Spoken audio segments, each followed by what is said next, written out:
Welcome back to the Citizen channel. Hope you're all staying safe and well. And we're going to do a match report today on Norwich City 0, Manchester City 4. Yeah, on the 12th of Feb 2022, 5:30 p.m. kickoff, of course, at Canaries. I was down there yesterday. It's so nice to be able to just walk around a nice, small, compact ground, not get mithered for COVID checks and ticket checks, etc. And you could literally stroll around the ground in about 5 minutes, and even get up. I could probably walk around it in 3 minutes if I wasn't strolling. It's that compact, but it is nice to do that. You can't do that everywhere, even now without the COVID stuff. But great to have that, to be able to do that. Please push that subscribe button if you are new to the channel, and tell your City supporting friends these vlogs, City past, present and forever. And of course, you can give us a little thumbs up. That'll be great, guys. That'll makes an old man very, very happy. If I get comments, any comments you want to leave, or a thumbs up, that'd be absolutely brilliant. Yeah, right, look at the game. And Andre Mariner was in charge the last time we had him. He sent off Laporte, so I was quite glad he wasn't playing, I think, because he might have wanted to send him off again, although I think he did his best to sort of warn Diaz, didn't he, with an early booking, but he probably deserved it, in all fairness. On VAR, we had Mr. Tierney. Yeah, not too many problems with VAR, was the guys, I don't think, quite straightforward. Bit of goal line technology, of course, that was nice to see. The lineup, yeah, I got 7 right. I was very disappointed with that. I think there is one eye on Lisbon, but Pep's got faith in his squad. Of course, he has a lot more faith than I have sometimes with a lot of City fans, and it was still strong enough to win that game. But I must admit, I'll be absolutely honest and say there's a little bit of trepidation with the 2 or 3 of the lads in that squad. I don't know why. It's just how it is, isn't it? So the team, let's have a look. Ederson, fair enough. Walker, no surprise there. Diaz, no surprise. But the first surprise, Aki, alongside Diaz. Yeah, very, very surprising. But you know me, I bang the drum for Aki, so I'm not going to be too mired about that. Then Zinchenko, yeah, absolutely fantastic. Thing about Cancelo is he's a great player, but he can't defend. And the thing about Zinchenko is he's a very good player and he can't defend. So it's probably like for like there, isn't it, guys, with that one? Ferner was a big shot, but hey, great. Love to see Ferner. It's the sort of game that would suit him yesterday. Of course it would. And you've got to give Rodri a rest, haven't you? So, as I say, how could I, even though I saw Ferner, how could I sort of disparage that? How could I pick on that? So Ferner was there. Gundogan, who again, I said isn't getting enough time on the pitch, so that's fine. Sterling, of course, no KDB. Okay, he's got to have a rest, but I thought at the moment he's on fire, and I think the games are doing him good. But Pep knows best, doesn't he? Of course, the coaching staff. So we had Sterling, Bernardo, Foden, and Mahrez. So we had to more or less rely on the old Bernardos and Foden to do the little bit of midfield magic without any KDB there. A strong bench, of course. Grealish is injured, so he joins Palmer and Jesus on the. We're not sure. It's either a month or 3 days. We just have no idea what's up with Grealish. Something to do with what he used to have problems at Villa. He did have a couple of injury problems at Villa. It's something to do with that flared up in training. Subs, of course, not a bad bench, and this is probably all we've got available. There's no one left at home, that's for sure. Stones, Laporte, Rodri, KDB, Cancelo, Carson, Keiki, Delap and McAtee. Nice to see those 3 lads, and nice to see them get on as well. Norwich team, yeah, Gunn, Aarons, Hanley, Gibson, a guy called Brandon Williams. He wasn't very popular, I'm not too sure why. Gilmore, Lees, Melu, McLean, Sargent, Pukki and Rashika. Match report, there we go. Not a blistering start from City. But within 5 minutes, Bernardo had hit the post, and we were right behind us where we were stood. And from that angle, and the way he bends the ball, you thought it might actually hit the post and go in, but it just fell back into the hands of Angus Gunn, of course. So, yeah, I was a bit disappointed, but we hadn't made a great start, but that's a chance within 5 minutes. We did have another chance, I think, in the opening 10 minutes as well. It escapes me at the moment, guys. I've not been able to watch the game back. I've literally just got up and I'm doing this for you now. After 17 minutes, yeah, Ferner is sort of bypassed in the Norwich third, and that's when it brought about Diaz booking, because he had to be a bit cynical to foul as Norwich were breaking. Did he have to foul? I don't know, but he played safe, and I think Ferner got a bit lost up front, so he missed out on his usual enforcer role, if you like, to nick what's it called, a De Jong saying. 18 minutes, yeah, it's Canaries hit the post, yeah. I thought. From our angle, it was behind a couple of bodies, so I thought Ederson might have got a hand to it, but it just hit the post, didn't it? But fantastic by Ferner this time. He was there to clear the header. as he hit the foot of the post and evaded Edison, of course. So that was possibly their very, very best chance of the game. They did have a handful of others, but not too many. A poor clearance on 31 minutes fell to Raheem, who moved inside, of course, from nowhere. This is what we've seen Raheem do. It's been a while, though, let's be honest about it, and he killed a great goal. I was just checking on the highlights to see if it took a deflection. It didn't look as though it did inside the post with good nowhere. So it's 1-0. Was happy at 31 minutes, 1-0. McLean for Norwich and Mahrez and Gundogan all had half chances, but the half ended 1-0. We would have to step it up, and I thought, well, obviously at 1-0, they think they've still got a chance, but they had no time to settle in, did they, for the second half? Again, a softish goal. We didn't get the greatest view where we were. As Foden, I think, initially brought out a save on 47 minutes, but he picked up the rebound, and it just crossed the line. I mean, that's what we love. I mean, at least goal line technology works. We can say what we want about VAR, but we love goal line technology. It's great.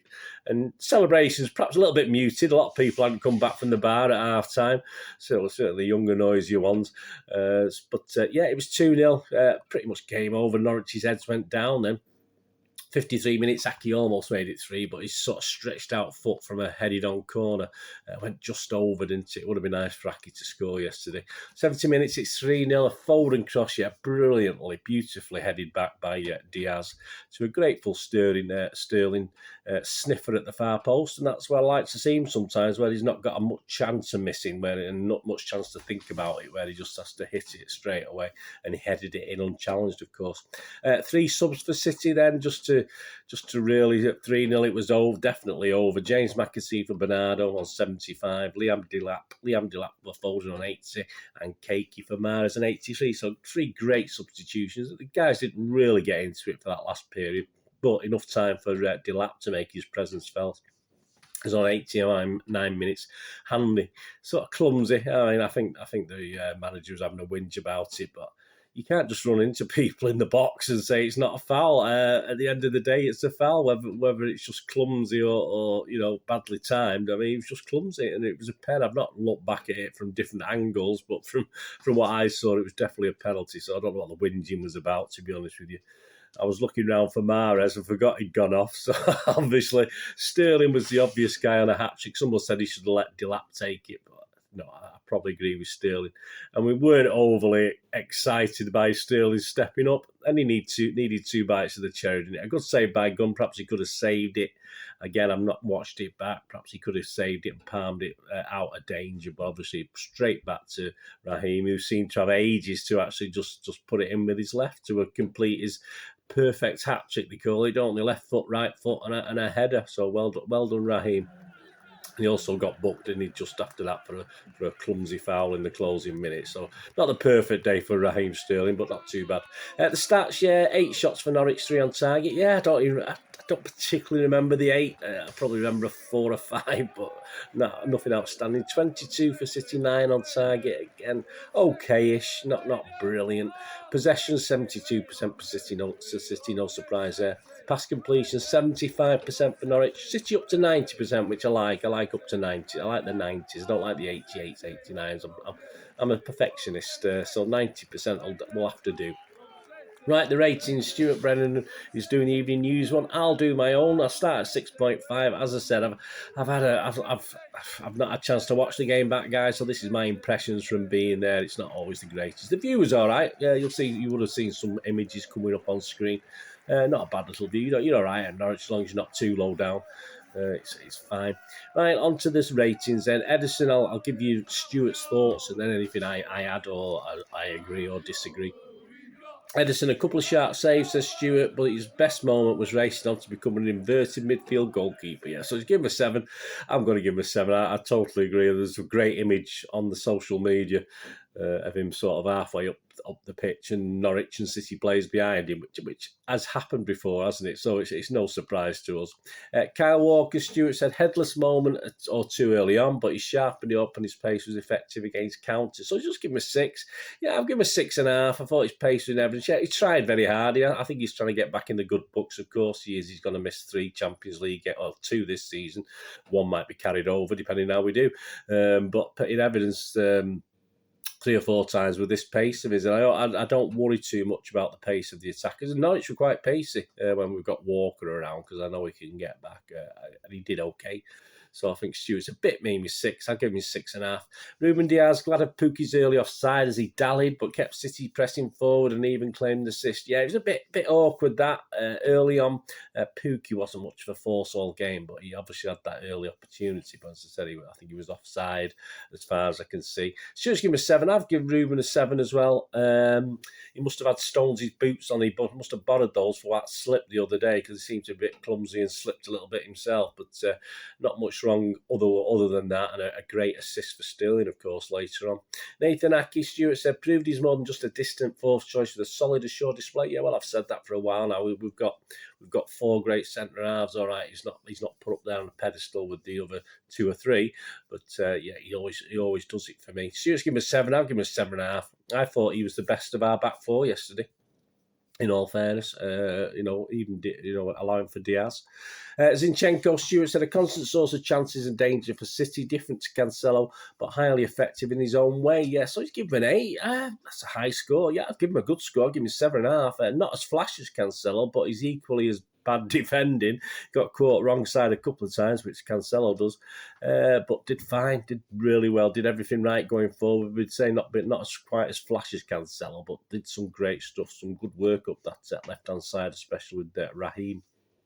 Werner rolled back the years by gradually establishing midfield dominance, says Stuart, and spreading passes with authority and style. He certainly did. He's given him an 8. I'm not going to disagree with that. 8, apart from a bit slow, as I said, that leading up to the Diaz booking where he got missed out a little bit. I thought it was excellent. He was trying those little pitching wedge shots over the top from time to time. Perhaps don't do as many, mate, but he was trying loads of them. And as well, he was his usual self as a DM role once he got past that first 5 or 10 minutes. Excellent from Werner. Gundogan, such a threat around the box, says Stuart. Could easily have had a hat-trick with a little more good fortune. Yeah, a little more good fortune and good skill, perhaps. I'm not going to be too critical, but I am.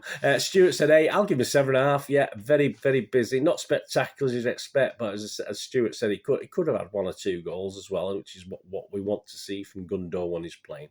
But yeah, he did his bit. Bernardo Silva, devilish around the box, said Stuart, a workhorse out possession, another consummate performance. Yeah, he's given me an 8. I'll give him a 7.5. A goal would have been great. But in a KDB absence, of course, he was expected to step up, and he was a persistent threat. Very unlucky with that shot that hit the post.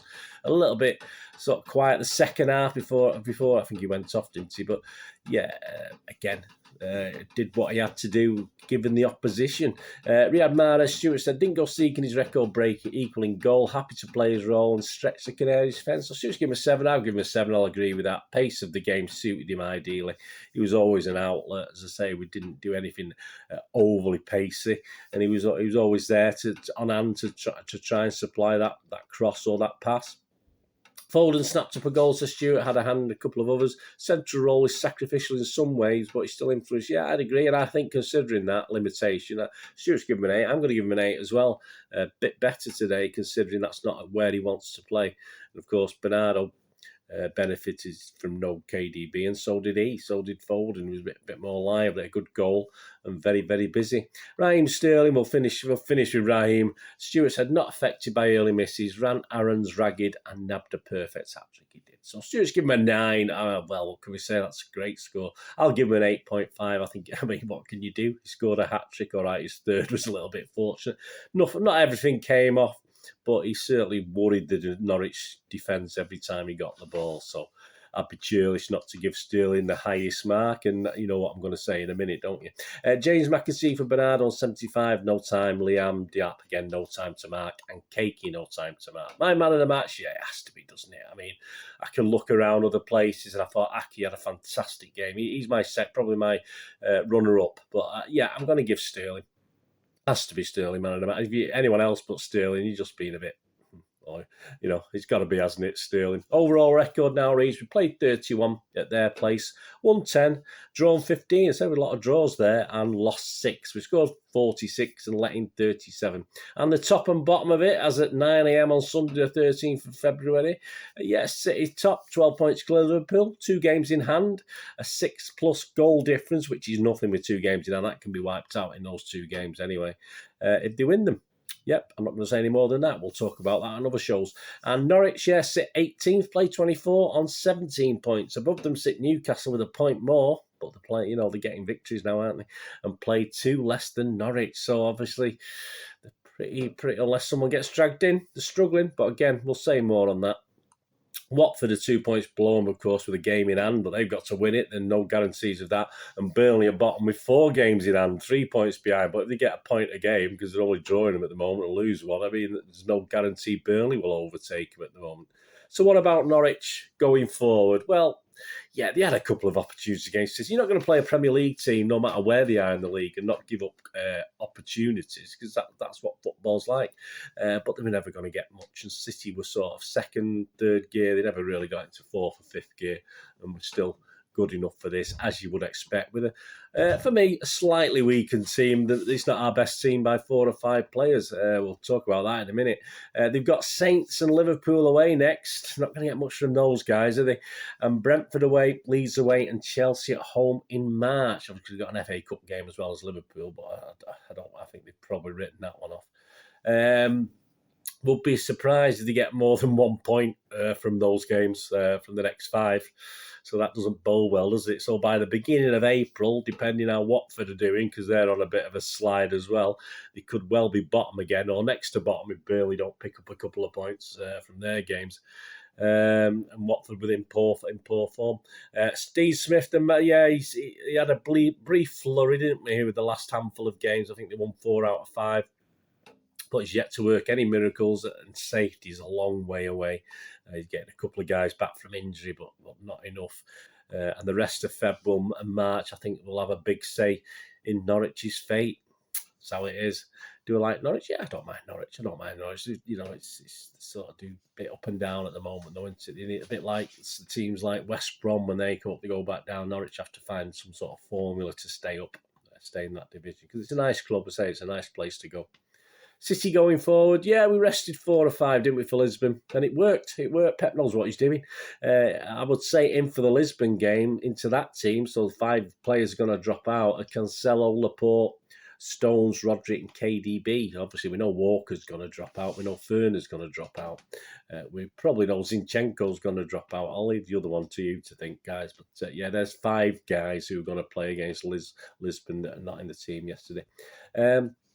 I wasn't happy with that team. I thought it was good enough. Of course it is. It's good enough to beat Norwich City. But that's why Pep's paid the big money. He's got faith in his squad, and quite rightly, as I said, the guys like Zinchenko and Aki don't particularly let us down. They're just missing a little bit of something some other players have. So I shouldn't worry too much, but I do. I'm a glass half full guy. Aki, I love Aki to bits. He rarely lets us down. As I say, Zinchenko stepped up, and as I say, defensively we don't lose anything with Zinchenko over Cancelo. We perhaps lose a little bit of the silkiness, but Zinchenko's a little bit quicker, a little bit more direct, isn't he? So it's not a bad like for like, to be honest with you. And the quality of Norwich suited Fernandinho to the ground in what, let's face it, is possibly or will be his last season at City. It's great to see him and doing what he does. And it's great for all the players to come over to the fans at the end of the game. Absolutely brilliant.